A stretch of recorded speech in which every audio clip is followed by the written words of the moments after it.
আমার এই parking tiles গুলো মূলত বাসাবাড়ির ছাদে লাগায়, গাড়ির গ্যারেজে লাগায়, মানুষ চলাচলের রাস্তার দুই সাইডে ওয়াকিং ওয়ে থাকে, ওয়াকিং ওয়ে লাগায়, ফুলের বাগানে লাগায়, পার্কিং এরিয়াতে লাগায়। আমাদের এই টাইলস গুলো পিস হিসেবে বিক্রি হয়। এখন যে যত পিস নেয়, আমাদের 100 পিস থেকে শুরু করে যে যত পিস নিবে আমরা পাইকারি সেল করে থাকি। আমার কাছে 3টে ক্যাটাগরির মাল আছে। একটা হচ্ছে এ গ্রেড, বি গ্রেড আর সি গ্রেড। সেটা হচ্ছে আমার কাছে একটা হচ্ছে আপনার 27 টাকার মাল আছে, একটা আছে 29 টাকার মাল, আর একটা হচ্ছে 35 টাকার মাল। যখন আমি প্রথম ব্যবসা স্টার্ট করি ওই জায়গা থেকে আমি 1,70,000 টাকার অর্ডার পাইছিলাম একটা আমাদের সাদুল্লাপুর উপজেলা। এখন প্রতিদিন আমার সব মিলিয়ে 35, 38, 40,000 এরকম টাকা বিক্রি হয়। এমন দিন 25,000ও বিক্রি হয়। অন্য অন্য জায়গা থেকে পার্কিং টাইলস নেওয়ার পর লাগালে কিছুদিন পর রংটা ফ্যাকাশে হয়ে যায়। আর আমার পার্কিং টাইলসের মূল আকর্ষণ হচ্ছে কালারটা কখনো রোদে জ্বলবে না, দ্বিতীয়ত স্ট্রং, ভাঙবে না। ভালো মানের পার্কিং টাইলস তৈরি করতে গেলে সব থেকে বেশি গুরুত্ব দিতে হবে রেশিও, 1 নাম্বার। 2 নাম্বারে মানে উন্নত মানের কাঁচামাল ব্যবহার করতে হবে, যেমন ইন্ডিয়ান এলচি ব্যবহার করতে হবে, আপনার লোকাল পি পাথর ব্যবহার করা যাবে না। তারপর হচ্ছে উন্নত মানের কালার ব্যবহার করতে হবে, খুব উন্নত মানের কেমিক্যাল ব্যবহার করতে হবে। সর্বপ্রথমে আপনার কালার মিক্সিং করতে হয় খুব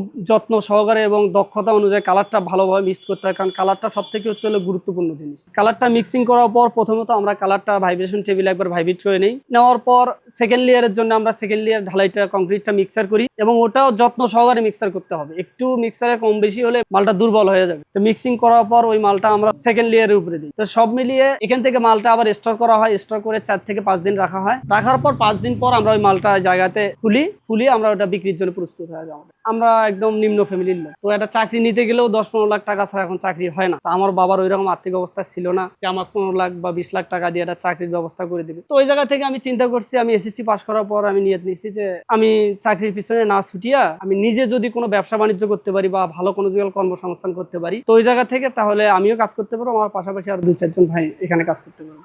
আমি রাজমিস্ত্রি কাজ করা অবস্থায় আমার এক ভাই আমাকে বললো যে তুমি তো অনেক ভালো কাজ করো, তো তুমি এটা পার্কিং টাইলসের কারখানাতে জব করো, ওই জায়গায় পার্কিং টাইলস যদি তুমি তৈরি করতে পারো তাহলে তুমি একসময় যারা ভালো একটা স্যালারি পাবো। তো কাজটা অনেক ভালো লাগছে, কিন্তু রংপুর থেকে বগুড়া থেকে যেমন কোয়ালিটি আসে ওই রকম আমি যে ফ্যাক্টরিতে কাজ করতাম ওই ফ্যাক্টরিতে ওই রকম কোয়ালিটি নাই। আমার কাজটা ভালো লাগার কারণে এই জায়গায় কাজ না করি আমি ঢাকা হাইটেক ইঞ্জিনিয়ারিং নামের এক ফ্যাক্টরিতে গেলাম, যা ওখানে প্রায় 5 বছর কাজ করলাম।